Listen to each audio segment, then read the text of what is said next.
Hi hello ನಮಸ್ಕಾರ. ನೀವು ನೋಡ್ತಾ ಇರೋದು ಪೃಥ್ವಿರಾಜ್ ಯೂಟ್ಯೂಬ್ ಚಾನಲ್ ಪ್ರಥಮ ಚಾನಲ್. ಎಲ್ಲರಿಗೂ ಸ್ವಾಗತ ಸುಸ್ವಾಗತ. ಪ್ರಚಂಡ ಹೊಸ ಉದ್ಯೋಗ ಮಾಹಿತಿ ಬಂದಿದೆ. ಯೂನಿಯನ್ ಬ್ಯಾಂಕ್ನಲ್ಲಿ ಹೊಸ ನೇಮಕಾತಿ ಆರಂಭವಾಗಿದೆ. ಇಲ್ಲಿ ಸುಮಾರು 1865 ಹುದ್ದೆ ಅರ್ಜಿ ಕರೆದಿದ್ದಾರೆ. ಈ ಹುದ್ದೆಗಳಿಗೆ ಯಾವುದೇ ಪದವಿಯನ್ನು ಪಾಸಾದರೂ ಅರ್ಜಿಯನ್ನು ಆನ್ಲೈನ್ ಮೂಲಕ ಸಲ್ಲಿಸಬಹುದಾಗಿದೆ. ಇದು ಯೂನಿಯನ್ ಬ್ಯಾಂಕ್ದ ಹೊಸ ನೇಮಕಾತಿಯಾಗಿದೆ. ಈ ವಿಡಿಯೋದಲ್ಲಿ ಈ ವಿಡಿಯೋದ ಬಗ್ಗೆ ಸಂಪೂರ್ಣ ಮಾಹಿತಿ ಹೇಳ್ತೀನಿ. ವಿಡಿಯೋನ ಎಲ್ಲೂ ಸ್ಕಿಪ್ ಮಾಡದೆ ಕೊನೆ ಹೀಗೆ ಮಾಹಿತಿ ಇಷ್ಟ ಆದರೆ ಲೈಕ್ ಮಾಡಿ ಮತ್ತು ಶೇರ್ ಮಾಡಿ, ನಿಮ್ಮ ಅನಿಸಿಕೆಯನ್ನು ಕಮೆಂಟ್ ಮಾಡಿ. ಹೊಸಬರು ಯಾರು ನಮ್ಮ ಚಾನಲ್ ನೋಡ್ತಾ ಇದ್ದಾರೆ ಅವ್ರು ನಮ್ಮ ಚಾನಲ್ ಸಬ್ಸ್ಕ್ರೈಬ್ ಮಾಡ್ಕೊಳ್ಳಿ. ಹಾಗೆ ಪಕ್ಕದಲ್ಲಿರ್ತಕ್ಕಂಥ ಬೆಲ್ ಐಕಾನ್ ಆನ್ ಮಾಡಿಕೊಂಡ್ರೆ ನಾವು ಅಪ್ಲೋಡ್ ಮಾಡೋ ಪ್ರತಿಯೊಂದು ರೀತಿಯ ನೋಟಿಫಿಕೇಶನ್ ಆಗಿ ಬರ್ತವೆ. ಹೊಸ ಉದ್ಯೋಗ ಮಾಹಿತಿಗಳು ದೊರೆಯುತ್ತವೆ. ಓಕೆ ಫ್ರೆಂಡ್ಸ್, ನೇರವಾಗಿ ಮಾಹಿತಿಗಳನ್ನ ಇಲ್ಲಿ ಮಾಹಿತಿ ಏನು ಬಂದಿದೆ ಅಂದರೆ, ಇದು ಯೂನಿಯನ್ ಬ್ಯಾಂಕ್ದ ಹೊಸ ನೇಮಕಾತಿಯಾಗಿದೆ.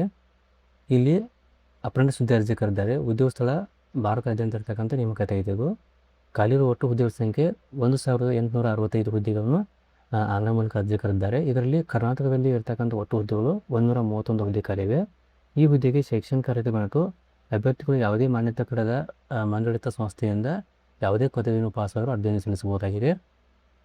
ಹಾಗೂ ವಯೋಮಿತಿಯನ್ನು ಕೊಟ್ಟಿದ್ದಾರೆ. ವಯೋಮಿತಿಯಲ್ಲಿ ಯಾವ ರೀತಿ ಇರ್ತದೆ, 1/4/2026 ಅಭ್ಯರ್ಥಿಗಳು ಈ ಕೆಳಗಿನಂತೆ ವಯೋಮಿತಿ ಕೊಟ್ಟಿದ್ದಾರೆ. ಕನಿಷ್ಠ 20 ವರ್ಷ ಆಗಿರಬೇಕು ಅರ್ಜಿ ಸಲ್ಲಿಸಬೇಕಾದ್ರೆ. ಗರಿಷ್ಠ 28 ವರ್ಷ ಒಳಗಿದ್ದರೆ ಮಾತ್ರ ಅರ್ಜಿಯನ್ನು ಸಲ್ಲಿಸಬಹುದಾಗಿದೆ. ಅದೇ ರೀತಿಯಲ್ಲಿ ವಯೋಮಿತಿ ಸಲ್ಲಿಕೆ ಕೂಡ ಕೊಟ್ಟಿರ್ತಾರೆ.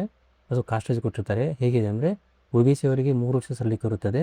ಆಮೇಲೆ ಪರಿಶಿಷ್ಟ ಜಾತಿ ಪರಿಶಿಷ್ಟ ಪಂಗಡವರಿಗೆ 5 ವರ್ಷ ಸಲ್ಲಿಕೆ ಇರುತ್ತದೆ. PWD ಅಭ್ಯರ್ಥಿಗಳಿಗೆ 10 ವರ್ಷ ಸಲ್ಲಿಕೆ ಇರುತ್ತದೆ. PWD OBC ಅವರಿಗೆ 13 ವರ್ಷ ಸಲ್ಲಿಕೆ ಇರುತ್ತದೆ. PWD SC/ST ಅವರಿಗೆ 15 ವರ್ಷ ಸಲ್ಲಿಕೆ ಕೊಟ್ಟಿರ್ತಾರೆ.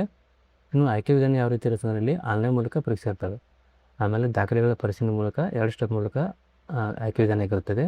ಇನ್ನು ಪರೀಕ್ಷೆ ಯಾವ ರೀತಿ ಇರುತ್ತದೆ ಅಂದರೆ, ಮೊದಲನೇ ಎಕ್ಸಾಮು ಜನರಲ್ ಫೈನಾನ್ಷಿಯಲ್ ಅವೇರ್ನೆಸ್ ಇರುತ್ತದೆ.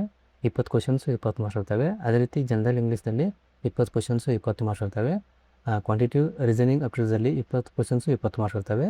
ಕಂಪ್ಯೂಟರ್ ಆರ್ ಸಬ್ಜೆಕ್ಟ್ ನಾಲೆಜ್ದಲ್ಲಿ ಅದು 20 ಕ್ವಶನ್ಸು 20 ಮಾರ್ಕ್ಸ್ ಇರ್ತವೆ. ಆಮೇಲೆ Union Bank Indian products and ಸರ್ವಿಸಲ್ಲಿ ಟೋಟಲ್ 20 ಕ್ವಶನ್ಸು 20 ಮಾರ್ಕ್ಸ್ ಇರ್ತವೆ. ಟೋಟಲ್ ಆಗಿ 100 ಕ್ವಶನ್ಸು 100 ಮಾರ್ಕ್ಸ್ ಇರ್ತವೆ. ಅದಕ್ಕೆ ಹೆಚ್ಚು ಮಟನ್ ಬೇಕಾಗುತ್ತೆ. ಆಮೇಲೆ ಇಲ್ಲಿ ಸ್ಟೈಪಂಡ್ ಯಾವ ರೀತಿ ಇರುತ್ತೆ ಅಂದರೆ, ಸಲ್ಲಿ ಕೊಟ್ಟಿದ್ದಾರೆ. ರೂರಲ್ ಸಮ್ ಅರ್ಬನ್ ಅವರಿಗೆ ಹುದ್ದೆಗಳಿಗೆ 15,000 ರೂಪಾಯಿ ಪರ್ ಮಂತ್ ಇರುತ್ತೆ. ಅದೇ ರೀತಿ ಅರ್ಬನ್ ಹುದ್ದೆಗಳಿಗೆ 18,000 ಇರುತ್ತದೆ. ಮೆಟ್ರೋದವರಿಗೆ 20,000 ರೂಪಾಯಿ. ನೀವು ಅಪ್ಲೈ ಮಾಡ್ಬೇಕಾದ್ರೆ ಅದಕ್ಕೆ ಕೇಳ್ತೀವಿ, ರೂರಲ್ ನೀವು ಅಪ್ಲೈ ಮಾಡ್ತೀರಾ, ಅರ್ಬನ್ ಮಾಡ್ತೀರಾ ಅಥವಾ ಮೆಟ್ರೋ ಮಾಡ್ತೀರಾ ಅಂತ. ನೀವು ಎಲ್ಲಿ ಯಾವ ಏರಿಯಾಕ್ಕೆ ಅಪ್ಲೈ ಮಾಡಿದ್ರೆ ಆ ರೀತಿ ಸ್ಯಾಲ್ರಿ ಹೆಚ್ಚು ಕಡಿಮೆ ಆಗುತ್ತೆ. 15,000 18,000 20,000 ಈ ರೀತಿ ಸ್ಟೈಪಂಡ್ ಕೊಟ್ಟಿದ್ದಾರೆ. ನೀವು ಅರ್ಜಿಯನ್ನು ಆನ್ಲೈನ್ ಮೂಲಕ ಸಲ್ಲಿಸಬೇಕಾಗುತ್ತದೆ. ಅರ್ಜಿ ಸಲ್ಲಿಸುವ ಡೇಟ್ ನೋಡ್ಬೇಕಾದ್ರೆ ಅದಕ್ಕಿಂತ ಮುಂಚೆ ಶುಲ್ಕ ಯಾವ ರೀತಿ ಇದೆ ಅಂದರೆ, ಜನರಲ್ ಅವರಿಗೆ 944 ರೂಪಾಯಿ GST ಕೊಟ್ಟಿರುತ್ತೆ. ಅದೇ ರೀತಿ ಜನರಲ್ OBC ಮಹಿಳೆಯರಿಗೆ 708 ರೂಪಾಯಿ ಇರುತ್ತೆ. ಪುರುಷರಿಗೆ 944 ಇರುತ್ತೆ. SC/ST ಅವರಿಗೆ ಪುರುಷ ಮತ್ತು ಮಹಿಳೆಯರಿಗೆ 236 ರೂಪಾಯಿ ಇರುತ್ತೆ. ಆಮೇಲೆ ಟ್ರಾನ್ಸ್ಜೆಂಡರ್ ಅವರಿಗೆ 230 ರೂಪಾಯಿ ಶುಲ್ಕ ಇರುತ್ತದೆ. ಶುಲ್ಕ ಪಾವತಿ ಮಾಡುವುದನ್ನು ಆನ್ಲೈನ್ ಮೂಲಕ ಆಗಿರ್ತದೆ. ತಾವು ಆನ್ಲೈನ್ ಮೂಲಕ ಪೇ ಮಾಡ್ಬೋದು. ಇನ್ನು ಅರ್ಜಿ ಸಲ್ಲಿಸುವ ಪ್ರಮುಖ ದಿನಾಂಕಗಳು ಏಪ್ರಿಲ್ 29, 2026 ಆರಂಭವಾಗಿದೆ. ಲಾಸ್ಟ್ ಡೇಟು ಮೇ 19, 2026 ಆಗಿದೆ. ಆಮೇಲೆ ತಾತ್ಕಾಲಿಕ ಆನ್ಲೈನ್ ಪರೀಕ್ಷೆ ದಿನಾಂಕ ಮೇ ಅಥವಾ ಜೂನ್ ತಿಂಗಳಿಂದ ಕೊಟ್ಟಿದ್ದಾರೆ. ಕನ್ಫರ್ಮ್ ಡೇಟ್ ಮೇ ಅಥವಾ ಜೂನ್ ಮಂತಲ್ಲಿ ಎಕ್ಸಾಮ್ನಿಂದ ಕೊಟ್ಟಿದ್ದಾರೆ. ಇವಾಗ ನಾವು ಆಪ್ಷನ್ ವೆಬ್ಸೈಟ್ಗೆ ಹೋಗಿ PDF ಮತ್ತು ಅಪ್ಲೋಡ್ ಲಿಂಕ್ ಅಂತ ಹೇಗೆ ಅಂತ ನೋಡ್ಕೊಂಬರೋಣ. ತಮಗೆ ಈ ಮಾಹಿತಿ ಇಷ್ಟ ಆದ ನಂತರ ವಿಡಿಯೋನ ಎಲ್ಲ ಕಡೆ ಶೇರ್ ಮಾಡಿ.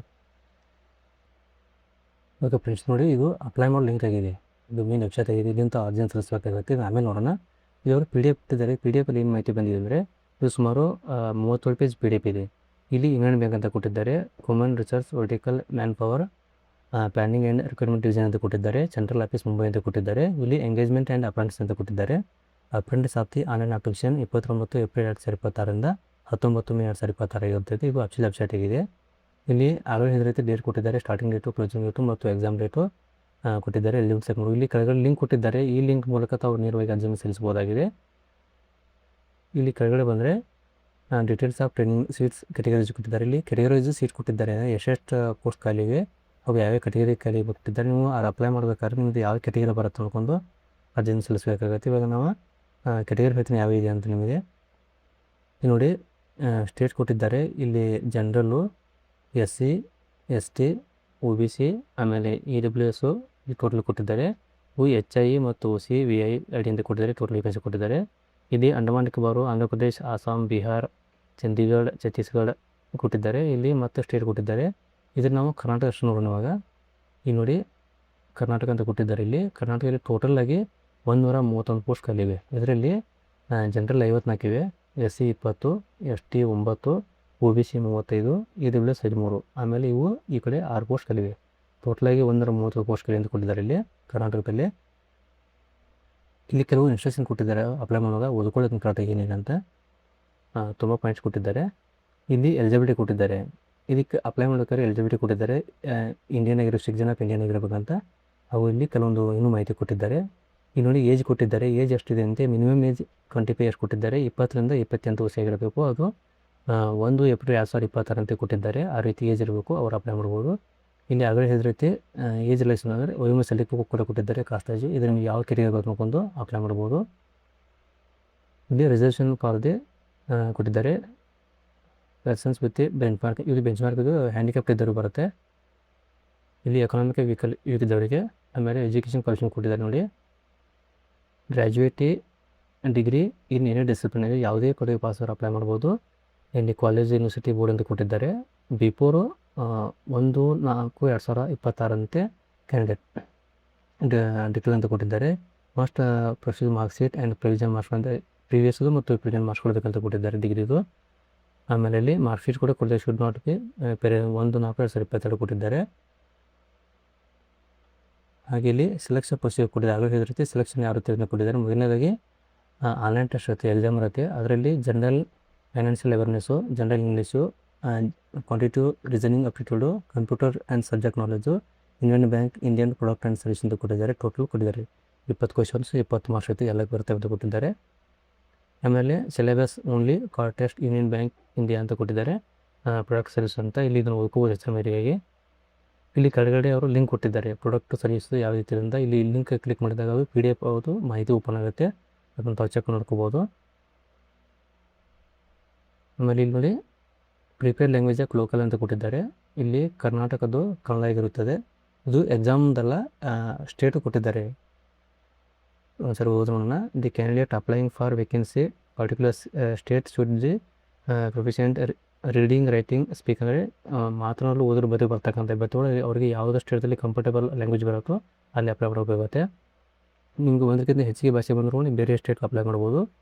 ಇಲ್ಲಿ 10th ಸ್ಟ್ಯಾಂಡರ್ಡ್ ಮಾರ್ಕ್ಸ್ ಶೀಟ್ ಕೊಟ್ಟಿದ್ದಾರೆ, ಅದನ್ನು ಹಚ್ಚಬೇಕಂತ. ಇಲ್ಲಿ ಲೋಕಲ್ ಲ್ಯಾಂಗ್ವೇಜ್ ನಮ್ಮದು ಕರ್ನಾಟಕ ಬಂದ್ಬಿಟ್ಟು ಕನ್ನಡ ಆಗಿರುತ್ತದೆ. ಇಲ್ಲಿ ನೋಡಿ ಕನ್ನಡ ಅಂತ ಕೊಟ್ಟಿದ್ದಾರೆ ಲ್ಯಾಂಗ್ವೇಜು. ಇನ್ನು ವೇಟ್ ಲಿಸ್ಟ್ ಕೊಟ್ಟಿದ್ದಾರೆ ಯಾವ ರೀತಿ ಇರುತ್ತೆ ಅಂತ. ಫಾರ್ ಕ್ಯಾಂಡಿಡೇಟ್ಸ್ ಅಂತ ಇಲ್ಲಿ ಫೈನಲ್ ಸೆಲೆಕ್ಷನ್ ಬಿ ಸಬ್ಜೆಕ್ಟು ಯಾವ ರೀತಿ ಕಾಲೇಜ್ ಸೆಲೆಕ್ಟ್ ಅದನ್ನು ಕೊಟ್ಟಿದ್ದಾರೆ. ಇಲ್ಲಿ ಡ್ಯೂರೇಷನ್ ಆಫ್ ಟ್ರೈನಿಂಗ್ ಕೊಟ್ಟಿದ್ದಾರೆ. ಇದು ಡ್ಯೂರೇಷನ್ ಆಫ್ ಟ್ರೈನಿಂಗ್ ಬಂದು 1 ಇಯರ್ ಅಂತ ಕೊಟ್ಟಿದ್ದಾರೆ. From the date of contract ಅಂತ ಕೊಟ್ಟಿದ್ದಾರೆ. 1 ಇಯರ್ ಟ್ರೈನಿಂಗ್ ಕೊಟ್ಟಿದ್ದಾರೆ. ಇಲ್ಲಿ ಸ್ಟೈಪಂಡ್ ಕೊಟ್ಟಿದ್ದಾರೆ. ಆಗಲೇ ಇದೇ ರೀತಿ ರೂರಲ್ಲು ಮತ್ತು ಸೆಮಿ ಅಂತ ಕೊಟ್ಟಿದ್ದಾರೆ. ಅರ್ಬನ್ನು ಅವರಿಗೆ 15,000 ರೂಪಾಯಿ ಇರುತ್ತೆ. ಅರ್ಬನ್ದಲ್ಲಿ ಅಪ್ಲೈ ಮಾಡಿದರೆ ಅವರಿಗೆ 18,000 ರೂಪಾಯಿ ಇರುತ್ತೆ ಸ್ಟೈಪಂಡು. ಮೆಟ್ರೋದು ಮಾಡಿದರೆ 20,000 ರೂಪಾಯಿ ಸ್ಟೈಪಂಡ್ ಅಂತ ಕೊಟ್ಟಿದ್ದಾರೆ. ಇಲ್ಲಿ ಕೆಲವು ಅಲೌನ್ಸ್ ಕೂಡ ಬೆನಿಫಿಟ್ ಅಂತ ಕೊಟ್ಟಿದ್ದಾರೆ. Not the apprentice or not eligible, ಅದರ ಅಲೌನ್ಸ್ ಇಲ್ಲ ಅಂತ ಕೊಟ್ಟಿದ್ದಾರೆ ಅವರಿಗೆ. ಇನ್ನು ಹಾಲಿಡೇಸ್ ವೀಕ್ ಕೊಟ್ಟಿದ್ದಾರೆ, ಯಾವ ರೀತಿ ರಜೆ ಇರೋದು ಅಂತ. ಕಂಡಕ್ಟ್ ಡಿಸ್ಕೌಂಟ್ ಕೊಟ್ಟಿದ್ದಾರೆ. ಅಸೈನ್ಮೆಂಟ್ ಆ್ಯಂಡ್ ಸರ್ಟಿಫಿಕೇಷನ್ ಕೊಟ್ಟಿದ್ದಾರೆ. ಟರ್ಮಿಷನ್ ಅಕೌಂಟ್ ಕಾಂಟ್ರಾಕ್ಟ್ ಕೊಟ್ಟಿದ್ದಾರೆ. ಇದನ್ನೆಲ್ಲ ಪೂರ್ತಿ ತಾವು ಓದ್ಕೊಂಡು ಅಪ್ಲೈ ಮಾಡಿ. ಇಲ್ಲಿ ಕೆಳಗಡೆ ನೋಡಿ ಡಾಕ್ಯುಮೆಂಟ್ಸ್ ಏನು ಬೇಕಂತ ಕೊಟ್ಟಿದ್ದಾರೆ ಅಪ್ಲೈ ಮಾಡಿದ್ದಾರೆ. ಇಲ್ಲಿ ಕೆಲವು ಜನರಲ್ ಇನ್ಸ್ಟ್ರಕ್ಷನ್ ಕೊಟ್ಟಿದ್ದಾರೆ, ಅದನ್ನು ಓದ್ಕೊಳ್ಳಿ. ಪ್ರತಿಯೊಂದು ಮಾಹಿತಿ ಓದ್ಕೊಂಡ್ರೆ ತನಗೆ ಅಪ್ಲೈ ಮಾಡೋಕ್ಕೆ ಈಜಿ ಆಗುತ್ತೆ. ಇಲ್ಲಿ ಹೌ ಟು ಅಪ್ಲೈ ಅಂತ ಕೊಟ್ಟಿದ್ದಾರೆ. ಅರ್ಜಿ ಹೇಗೆ ಸಲ್ಲಿಸಬೇಕಾದ್ರೆ ಇಲ್ಲಿ ಕೊಟ್ಟಿರ್ತಕ್ಕಂಥ 2 ಲಿಂಕ್ ಕೊಟ್ಟಿದ್ದಾರೆ ಅವರು. ಈ ಯಾವ್ದಾದ್ರು ಒಂದು ಲಿಂಕ್ ಮೂಲಕ ತಾವು ಅರ್ಜಿಯನ್ನು ಸಲ್ಲಿಸಬಹುದಾಗಿದೆ. ಇಲ್ಲಿ ನೋಡಿ ರಿಕ್ವೈರ್ಡ್ ಡಾಕ್ಯುಮೆಂಟ್ ಕೊಟ್ಟಿದ್ದಾರೆ ಏನು ಬೇಕಂತ.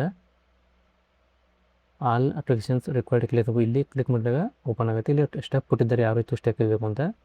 ಇಲ್ಲಿ provide complete personal education information ಕೊಟ್ಟಿದ್ದಾರೆ ಮೊದಲನೇ ಸ್ಟೆಪ್ಪಲ್ಲಿ. ಅಪ್ಲೋಡ್ ಡಾಕ್ಯುಮೆಂಟು, ಆಮೇಲೆ ಕೈಗೊಂಡಿದ್ದರೆ NAPS ಅಪ್ಲಿಕೇಶನ್ ಕೊಟ್ಟಿದ್ದಾರೆ. ಸಬ್ಮಿಟ್ ಅಪ್ಲಿಕೇಶನನ್ನು, ಆಮೇಲೆ ಮೇಕ್ ಎ ಪೇಮೆಂಟು, ಇದೈತೆ ಈ ಸ್ಟೆಪ್ ಇರುತ್ತೆ ಕೊಟ್ಟಿದ್ದಾರೆ. ಇನ್ನು ಡಾಕ್ಯುಮೆಂಟ್ ಕೊಟ್ಟಿದ್ದಾರೆ. ಇಲ್ಲಿ ಡಾಕ್ಯುಮೆಂಟ್ ಯಾವ ಬೇಕಂತ ಅದನ್ನು ಕೂಡ ಕೊಟ್ಟಿದ್ದಾರೆ ನೋಡಿ. ಆಧಾರ್ ಕಾರ್ಡ್ ಬೇಕಂತ ಕೊಟ್ಟಿದ್ದಾರೆ JPG ಫಾರ್ಮೆಟ್ನಲ್ಲಿ 1 MB ಒಳಗೆ. ಆಧಾರ್ ಕಾರ್ಡ್ ಬ್ಯಾಕ್ ಸೈಡ್ ಬೇಕಂತ, ಅದು ಫ್ರಂಟ್ ಟು ಬ್ಯಾಕ್ ಸೈಡ್ ಬೇಕಂತ ಕೊಟ್ಟಿದ್ದಾರೆ. ವ್ಯಾಲಿಡ್ ಪರ್ಸನಲ್ ಇಮೇಲ್ ಐಡಿ ಬೇಕಂತ ಕೊಟ್ಟಿದ್ದಾರೆ. ಪಾಸ್ಪೋರ್ಟ್ ಸೈಜ್ ಫೋಟೋ ಬೇಕು. ಆಮೇಲೆ qualification marks sheet, degree, previous ಎಲ್ಲ ಮಾರ್ಕ್ಸ್ ಕೊಡಬೇಕಂತ ಕೊಟ್ಟಿದ್ದಾರೆ. ಆಮೇಲೆ ಕಾಸ್ಟ್ ಸರ್ಟಿಫಿಕೇಟ್ ಅಂತ ಕೊಟ್ಟರೆ ಇದ್ದರೆ ಹಾಕ್ಬೋದು. ಅದೇ ರೀತಿ PW ಕೂಡ ಕೊಟ್ಟಿದ್ದಾರೆ. ಪ್ಯಾನ್ ಕಾರ್ಡ್ ಕಂಪಲ್ಸರಿ ಇರ್ತದೆ. ಆಮೇಲೆ ಅಪಾರ್ ID ಅಂತ ಕೊಟ್ಟಿದ್ದಾರೆ, ಅದು ಕೂಡ ಇರಬೇಕಾಗಿರುತ್ತೆ. ಇವೆಲ್ಲ ಇದ್ದರೆ ಅರ್ಜಿನ ತಾವು ಆನ್ಲೈನ್ ಮೂಲಕ ಸಲ್ಲಿಸ್ಬೋದು. ಇಲ್ಲಿ ಪ್ರತಿಯೊಂದು ಲಿಂಕ್ ಕೊಟ್ಟಿದ್ದಾರೆ, ಯಾವ ರೀತಿ ರಿಜಿಸ್ಟರ್ ಮಾಡ್ಕೋಬೇಕು ಏನಂತ. ಈ ಲಿಂಕ್ ಮಾಡ್ಕೊಂಡು ಅಪ್ಲೈ ಮಾಡ್ಬೋದು. ಇಲ್ಲಿ ಫೀಸ್ ಕೊಟ್ಟಿದ್ದಾರೆ. ಫೀಸ್ ಎಷ್ಟಿದೆ ಅಂದರೆ ಎಕ್ಸಾಂಪಲ್ ಹೇಳ್ತೀನಿ. ಜನರಲ್ OBC ಅವರಿಗೆ ಪುರುಷರಿಗೆ ಕೊಟ್ಟಿದ್ದಾರೆ. ಅಪ್ಲಿಕೇಶನ್ ಫೀಸು 600 ರೂಪಾಯಿ ಇರುತ್ತೆ. ಇಂಟಿಮೇಷನ್ ಫೀಸ್ 200, ಟೋಟಲ್ 800 ರೂಪಾಯಿ ಆಗುತ್ತೆ. ಪ್ಲಸ್ GST ಆಗಿ 940 ರೂಪಾಯಿ ಫೀಸ್ ಆಗುತ್ತೆ. ಅದೇ ರೀತಿ ಇವರಿಗೆ 708, ಇವರಿಗೆ 236, ಇದು ಕೂಡ ಸೇಮ್ ಅದು ಈ ರೀತಿ ಫೀಸ್ ಇರುತ್ತೆ. ಇಲ್ಲಿ ಹೆಲ್ಪಿಗೆ ಕೊಟ್ಟಿದ್ದಾರೆ, ಅಪ್ಲಿಕೇಶನ್ ಹಾಕೋರು ಏನು ತೊಂದರೆ ಇಲ್ಲಿ ಹೆಲ್ಪಿಗೆ ಕಾಂಟ್ಯಾಕ್ಟ್ ಮಾಡ್ಕೋಬೋದು. ಈ ರೀತಿ ಓದ್ಕೊಂಡು ಅಪ್ಲೈ ಮಾಡ್ಬೋದು. ಓಕೆನಾ, ಇಲ್ಲಿ ಇನ್ನೂ ಹಲವು ಮಾಹಿತಿ ಕೊಟ್ಟಿದ್ದಾರೆ, ಇದನ್ನೆಲ್ಲವನ್ನು ಕರೆಕ್ಟಾಗಿ ಓದ್ಕೊಳ್ಳಿ. ಕೆಲವು ಫಾರ್ಮೆಟ್ ಕೂಡ ಕೊಟ್ಟಿದ್ದಾರೆ, ಅದನ್ನು ಕೂಡ ಓದ್ಕೋಬೋದು. ಇಲ್ಲಿ breakup the vacancy, graduation and ಡಿಸ್ಟಿಂಗ್ ಕೊಟ್ಟಿದ್ದಾರೆ. ಇಲ್ಲಿ ಪ್ರತಿಯೊಂದು ಸ್ಟೇಟ್ ಹೆಸರು ಕೊಟ್ಟಿದ್ದಾರೆ. ಇಲ್ಲಿ ಸ್ಟೇಟು, ಲ್ಯಾಂಗ್ವೇಜು, ಡಿಸ್ಟಿಕ್ಕು, ಆಮೇಲೆ ಟೋಟಲ್ ವೇಕೆನ್ಸಿ, ಅಂದರೆ ಯಾವ್ಯಾವ ಸ್ಟೇಟಲ್ಲಿ ಯಾವ ಡಿಸ್ಟ್ರಿಕ್ಟಲ್ಲಿ ಎಷ್ಟು ಹುದ್ದೆ ಖಾಲಿ ಕೊಟ್ಟಿದ್ದಾರೆ. ನಾವು ನೇರವಾಗಿ ಕರ್ನಾಟಕ ನೋಡೋಣ. ಕರ್ನಾಟಕದಲ್ಲಿ ಯಾವ ಜಿಲ್ಲೆಯಲ್ಲಿ ಖಾಲಿ ನೋಡೋಣ. ಬಿಹಾರ ಆಗಲಿ, ಛತ್ತೀಸ್ಗಢ, ಗೋವಾ, ಗುಜರಾತ್, ಹರಿಯಾಣ, ಆಮೇಲೆ ಜಮ್ಮು ಕಾಶ್ಮೀರ, ಜಾರ್ಖಂಡ್ ಕೊಟ್ಟಿದ್ದಾರೆ. ಇಲ್ಲಿ ಕರ್ನಾಟಕ ಕೊಟ್ಟಿದ್ದಾರೆ. ಇಲ್ಲಿ ಕರ್ನಾಟಕದಲ್ಲಿ ಟೋಟಲ್ ಆಗಿ 131 ಪೋಸ್ಟ್ ಖಾಲಿ ಅಂತ ಕೊಟ್ಟಿದ್ದಾರೆ. ಇಲ್ಲಿ ಬಳ್ಳಾರಿ ಇದೆ, ಚಿತ್ರದುರ್ಗ ಇದೆ, ದಾವಣಗೆರೆ, ಕೊಪ್ಪಳ, ತುಮಕೂರು, ವಿಜಯನಗರ, ಬೆಂಗಳೂರು ರೂರಲ್ಲು, ಬೆಂಗಳೂರು ಅರ್ಬನ್ನು, ಚಿಕ್ಕಬಳ್ಳಾಪುರ, ಕೋಲಾರ, ಆಮೇಲೆ ಬಾಗಲಕೋಟೆ, ಅದೇ ರೀತಿ ಕಲಬುರಗಿ ಮತ್ತು ರಾಯಚೂರು, ಹಾಗೆ ಇಲ್ಲಿ ವಿಜಯಪುರ, ಚಾಮರಾಜನಗರ, ಮಂಡ್ಯ, ಮೈಸೂರು, ಬೆಂಗಳೂರು ಸೌತು, ಬೆಳಗಾವಿ ಕೊಟ್ಟಿದ್ದಾರೆ. ಹಾಸನ ಇದೆ, ಕೊಡಗು ಇದೆ, ಧಾರವಾಡ ಇದೆ, ಗದಗ ಇದೆ, ಹಾವೇರಿ, ದಕ್ಷಿಣ ಕನ್ನಡ, ಚಿಕ್ಕಮಗಳೂರು, ಶಿವಮೊಗ್ಗ, ಉಡುಪಿ ಹಾಗೂ ಉತ್ತರ ಕನ್ನಡ. ಟೋಟಲಾಗಿ 131 ಪೋಸ್ಟ್ ಇರ್ತಕ್ಕಂಥ ಕರ್ನಾಟಕ ಇರ್ತಕ್ಕಂಥ ಹುದ್ದೆಗಳಾಗಿವೆ. ಇದನ್ನು ನೋಡಿಕೊಂಡು ಅಪ್ಲೈ ಮಾಡ್ಬೋದು. ಈ ರೀತಿ ಪ್ರತಿಯೊಂದು ಸ್ಟೇಟದ್ದು, ಪ್ರತಿಯೊಂದು ಜಿಲ್ಲೆದು ಪೋಸ್ಟ್ ಕೂಡ ಕೊಟ್ಟಿದ್ದಾರೆ, ಹಾಗೂ ಅಲ್ಲಿ ಲೋಕಲ್ ಲ್ಯಾಂಗ್ವೇಜ್ ಕೂಡ ಕೊಟ್ಟಿದ್ದಾರೆ. ನೋಡಿಕೊಂಡು ಅಪ್ಲೈ ಮಾಡಿ. ಇವಾಗ ಅರ್ಜಿ ಹೇಗೆ ಸಲ್ಲಿಸಬೇಕನ್ನೋದು ಅಪ್ಲೈ ಮಾಡೋ ಲಿಂಕ್ ಆಗಿದೆ. ಇದನ್ನು ನಾನು ನೇರ ವಿಡಿಯೋ ಕಡೆ ಕೊಟ್ಟಿದ್ದೀನಿ, ಅಲ್ಲಿಂದ ಅಪ್ಲೈ ಮಾಡ್ಕೋಬೋದು. ಇಲ್ಲಿ ರಿಜಿಸ್ಟರ್ ಕೊಟ್ಟಿದ್ದಾರೆ. ಮೊದಲಿಗೆ ಅಪ್ಲಿಕೇಶನ್ ಫುಲ್ ನೇಮ್ ಹಾಕಿ, ಅಪ್ಲಿಕೇಶನ್ ಇಮೇಲ್ ಹಾಕಬೇಕಾಗುತ್ತೆ. ಆಮೇಲೆ ಇಲ್ಲಿ application contact number, mobile number ಹಾಕಬೇಕಾಗುತ್ತೆ. ಈಗ ನೀವು ಪಾಸ್ವರ್ಡ್ ಕ್ರಿಯೇಟ್ ಮಾಡ್ಕೋಬೇಕಾಗುತ್ತೆ. ಆಮೇಲೆ ಕನ್ಫರ್ಮ್ ಪಾಸ್ವರ್ಡ್ ಹಾಕಿ ಇಲ್ಲಿ ಸಬ್ಮಿಟ್ ಕೊಟ್ಟಿದ್ರೆ ಸಬ್ಮಿಟ್ ಆಗುತ್ತೆ. ರಿಜಿಸ್ಟರ್ ಆದ ನಂತರ ನಿಮ್ಮ ಇಮೇಲ್ಗೆ ಮತ್ತು ಫೋನ್ 3 OTP ಬರುತ್ತೆ, ಆಮೇಲೆ ಪಾಸ್ವರ್ಡ್ ಕೂಡ ಬರುತ್ತೆ. ಮತ್ತು ಇದರಲ್ಲಿ ಲಾಗಿನ್ ಪೇಜಿಗೆ ಬರಬೇಕಾಗುತ್ತೆ. ಇಲ್ಲಿ ಲಾಗಿನ್ ಬಂದ ನಂತರ ಈ ರೀತಿ ಪೇಜ್ ಬರುತ್ತೆ. ನಿಮ್ಮ ರಿಜಿಸ್ಟ್ರೇಷನ್ ID ಬಂದಿರುತ್ತೆ. ID ಹಾಕಿದ್ರೆ ಇಮೇಲ್ ID ಆಗಿರುತ್ತೆ. ಇನ್ನು ಕ್ರಿಯೇಟ್ ಮಾಡಿದಂಥ ಪಾಸ್ವರ್ಡ್ ಆಗಿರುತ್ತೆ. ಪಾಸ್ವರ್ಡ್ ಬಂದು ಇಲ್ಲಿ ಲಾಗಿನ್ ಮಾಡಿ ಅರ್ಜಿಯನ್ನು ಅಪ್ಲಿಕೇಶನ್ ಫಾರ್ಮ್ ಓಪನ್ ಆಗುತ್ತೆ, ಅಲ್ಲಿಂದ ಅರ್ಜಿಯನ್ನು ಸಲ್ಲಿಸಬಹುದಾಗಿದೆ. ಓಕೆ ಫ್ರೆಂಡ್ಸ್, ತಮಗೆ ಈ ಮಾಹಿತಿ ಇಷ್ಟ ಆಗಿದೆ ಅನ್ಕೋತೀನಿ. ಇಷ್ಟ ಆದರೆ ಒಂದು ಲೈಕ್ ಮಾಡಿ ಮತ್ತು ಶೇರ್ ಮಾಡಿ, ನನ್ನ ಕಮೆಂಟ್ ಮಾಡಿ. ವಿಡಿಯೋ ನೋಡೋಕೆ ತುಂಬ ಧನ್ಯವಾದಗಳು. Thanks for watching. Jai Hind, Jai Karnataka.